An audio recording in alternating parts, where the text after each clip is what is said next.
Let's raise the sails and start this voyage where we will see some crazy facts and tales of the pirates. Julius Caesar was captured by pirates. Piracy has existed since humans learned how to ride those gigantic and unpredictable waves. The Roman era wasn't an exception. Capturing the ships, terrorizing the trade route, and holding the valuable people as hostages to make a deal. That's what they used to do.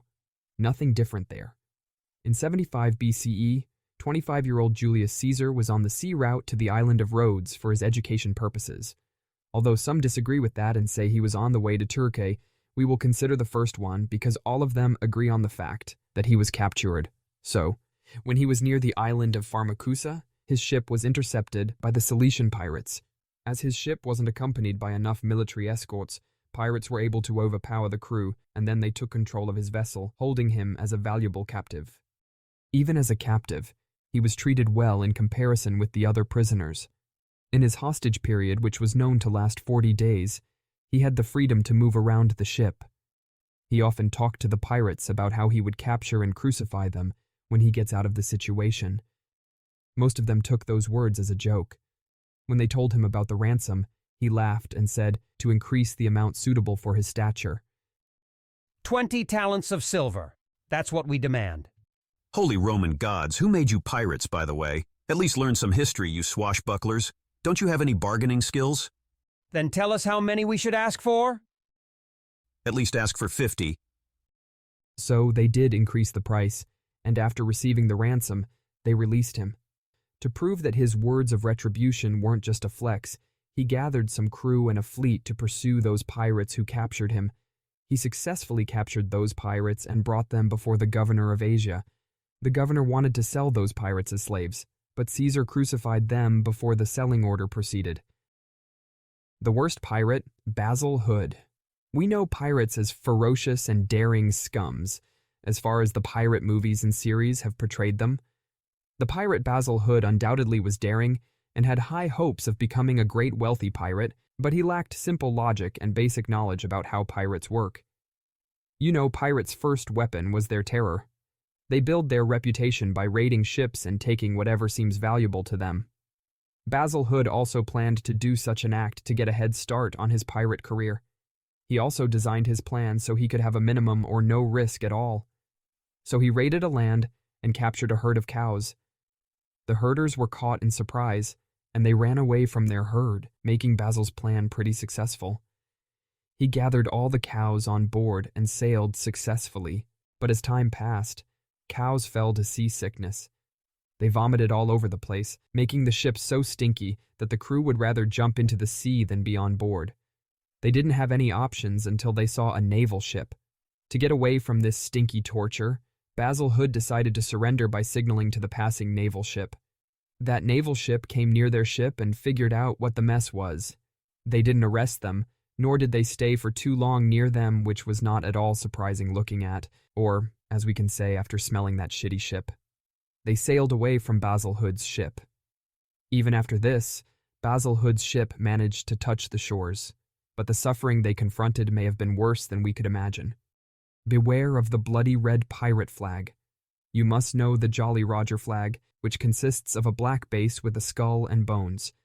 It was more or less the official flag of the pirates, with many variations as well. But pirates had some other flags as well. Pirates normally hoisted the false country flag just to get close to their prey. Once they get in the range of the victim ship, they would hoist the black flag, which shows that the approaching pirates will give a quarter to the victim's ship. This means you can surrender and give the valuable cargo to them, and in exchange, they will spare you without spilling any blood. If the victim ship refused that pirate's signal by not taking down their flag, or was too slow or showing signs of resistance like firing at the pirate's ship, then the pirates would raise the red flag, indicating that their chance of surrender is gone. It is like telling the victim ship and themselves that the fight will last till the last man standing, or until the last man is dead. That is why people feared the bloody red pirate flag, because they would know that they were screwed. In 1718, Blackbeard's squadron of 5 ships, 2 of them used to sail with black flags and 3 with red flags, although his normal black flag also had a small portion of red, indicating that only a small quarter would be given to the victim's ship. Letter of Marque. The letter of Marque was the government license authorizing the bearer to engage in privateering. It would allow the private ship to sink or capture the enemy vessel, whether it be a pirate ship or a nation's ship. In short, we can say it was the legalization of piracy. The letter of Marque remained controversial in the golden age of piracy. Even though it was a legal instrument issued by the government for the privateers, their use blurred the line between real warfare and piracy. Privateers often misused the letter by attacking the neutral ships or by involving themselves in an act where it was indistinguishable to tell whether it was an act of piracy or not. Many times, these acts would result in increasing diplomatic tension between the two nations. One of the famous pirates, Captain William Kidd, was a Scottish privateer commissioned by the British government to hunt pirates and enemy French ships in the Indian Ocean. However, his career as a privateer took a drastic turn when he became a pirate himself. He was executed by the British government as a result of confusion over whether Captain Kidd took prices legally under a letter of marque or illegally as a pirate. Pirates' earrings. If someone says pirates' jewelry, the first thing that comes to mind is their earrings. Like every other aspect of their lives, those earrings also had their share of superstitions. Many believed that wearing a golden earring would prevent them from drowning or would bring them good luck. Some believed it prevented them from falling for seasickness and also cured their eyesight. On the other side, earrings played many crucial roles during their time on the voyage. It was used as insurance to treat the pirates when they got injured. If anyone died during the sail, the earring was also used to perform a proper burial, preventing them from getting into the Davy Jones's locker. Some also had the names of their home port carved behind the earrings, which was useful to spread the news of their deaths. One practical use of the earrings they did was that they would hang the wads of wax to the earrings and use them at the time of battle, just to prevent hearing damage due to the sound of those firing cannons. Pirates practiced gay marriages. It was not surprising at all when they were on long sea voyages and surrounded by men all the time. Perhaps it was a decision made by understanding the mutual benefits, rather than by their will. Maybe there were many who had that built into their software and saw it as an opportunity up for grabs. Anyway, they formed a formalized same-sex relationship named matelotage, which is a French word surprisingly called seamanship. Don't tell me that was coincidental. Whatever, this would allow them to share their income and spoils and to inherit their partner's property in case of death.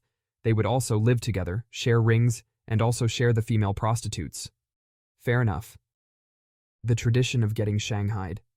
Many times, we had an itch to become a pirate after watching Pirates of the Caribbean, Black Sails, or even Treasure Island.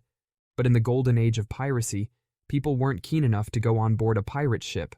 So pirates would hire a gang of people to kidnap a young person who could work on their ship. They would often target the drunk person and bring them to the ship.